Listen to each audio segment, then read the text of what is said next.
aniga ma ku sheegi karo magacayga waayo haddaan idin tusiyo waxyaalaha aan sameeyay iyo reerkayga loo dilaya aniga ma ku sheegi karo magacayga laakiin waxaan u baahanahay inaan ku sheego sheekadayda.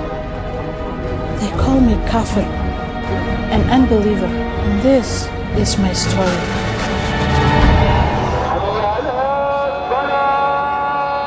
I'm a Somali, born and raised in the Horn of Africa. To be Somali is to be a Muslim. Our religion is our culture. Somali people are very close. We share everything. In our house, we had only one room, and there were 7 of us. We all grew up together, cousins, aunts, uncles, grandparents. We don't belong to our parents only, but to all our relatives, the whole community. Even those who are far, we are still part of each other. We depend on each other. When I was in secondary school, my father died. My uncle in the US took over the responsibilities of my family. He provided our food, our schooling, everything. This is our custom when the father passes. My uncle brought me to the city to live with his family, those who remained in Africa. He chose me out of all my brothers and cousins because he believed in me, that in the future I will be something. I will change the family, the community.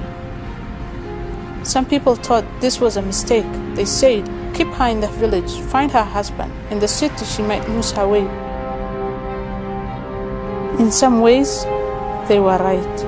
It was there, in that city, I met some people who would change the course of my life. I'd always been taught that everyone who is not Somali is Christian, that the evil we see on TV and movies is because they are Christians. But when I met my new neighbors, they were different.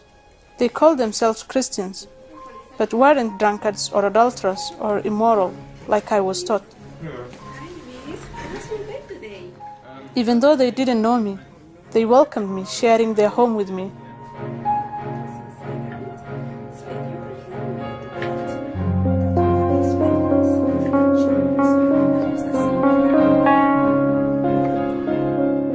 I started thinking, no, we should be Muslims because we are very good, more than even a Muslim.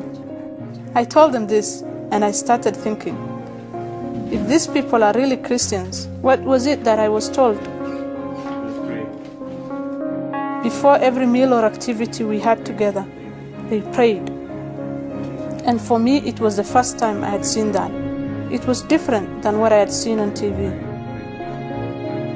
Sitting with them and listening and seeing it, I realized I wanted it. That's how I wanted to pray. That's how I want to do it. Except the part at the end where they said in the name of Jesus.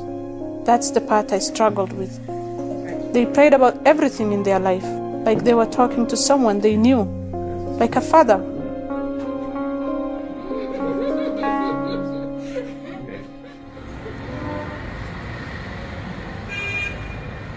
This led to many discussions about religion, about who God is, about who we are. They would ask me questions about Islam. I would ask them questions about Christianity. I would say, no, that's not Christianity. Then they would refer me to the Bible. We will read it together. But soon, I wanted to know more. I wanted to read it for myself. I asked for a Bible of my own.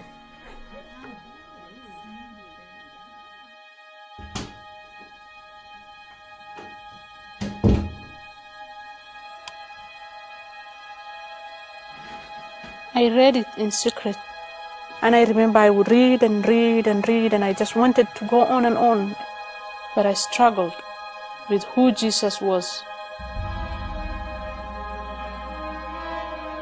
I was always taught that God is one. For God to have a son, that's blasphemy. He would have to marry, have a wife, and that's impossible. For me, I could not even listen to it. In the Quran, Jesus was only one of the 25 prophets of Allah, and God is completely different from the prophets. He is above the prophets. I cannot talk to him the way I talk to a pastor. In the Bible, they talk about God as somebody who really loves and cares about them and is with them. It's like a parent and a child. But for us, God cannot be like that. He is far from that. But I knew these two books couldn't both be from God. They couldn't both be true. The Quran says the Bible has been twisted and distorted. Yet, as I read the Bible, I was drawn to it, convinced of it. But I thought, even if this is true, there's no way I can accept it. I'm a Somali. There's no other world I can go live in. If I accept it, I will be killed. I won't have a life. I won't be married. I will be without a family.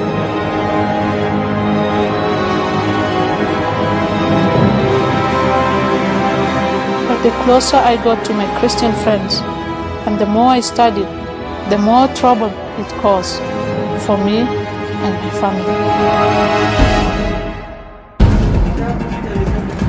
They wanted to know where I was getting this all of a sudden doubt. You should not ask questions. Asking questions about Islam means that I was doubting.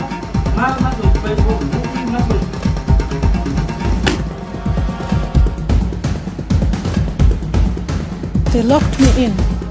I was excluded in the family. I felt very alone. My brother made me watch videos, messages that said, you can't be friends to Christians.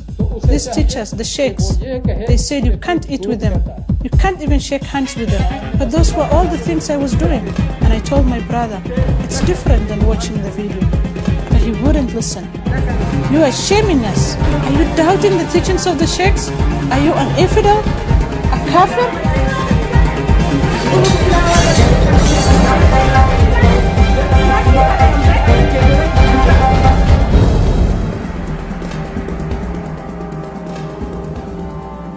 My brother, my community, they turned against me. I was sent away from the city against my will. Back to the village, back to the desert. When I got to the village, the sheikhs were waiting. For 5 days, they passed around me, chanting the Quran, trying to remove the devil from me.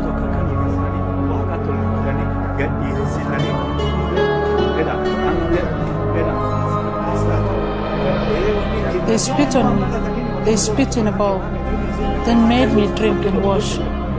They said it will purify me. But your heart has to accept. You have to want it for the prayer to work. But this time, I didn't. I was forced to.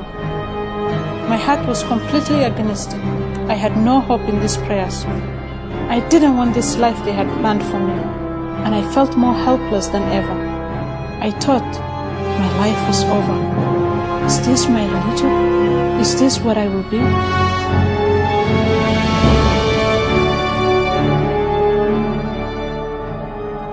I had to run away.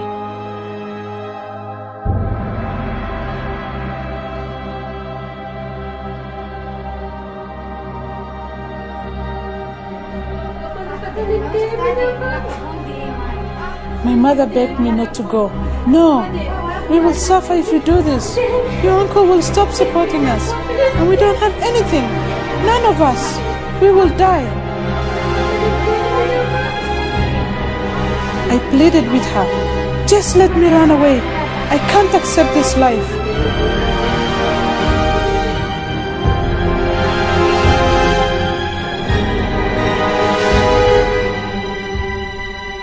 And so, she let me go.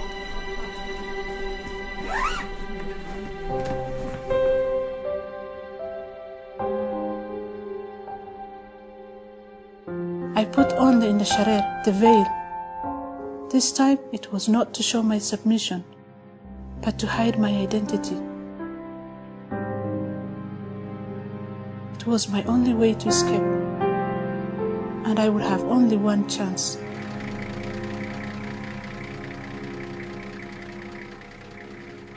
I got the last ticket for the bus, but I had to run. My heart was just beating. They could come after me. Will I get away? In my heart, I was just praying that I could get away.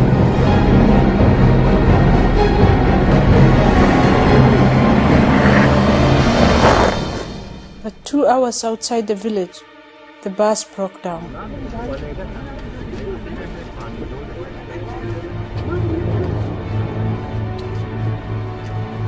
Everyone got off. I just sat there. I could see the men under the bus. I could hear all the noises, but I was frozen. I was thinking, they are coming to get me. I have never felt more helpless. But then I remembered the things I read about Jesus, the miracles he did. I remembered all those talks with my Christian friends about how he healed the sick, how he brought the dead to life. If it really is true, then he can help me. All my hope was in this prayer. If you are really the Son of God, God of miracles, can you save me?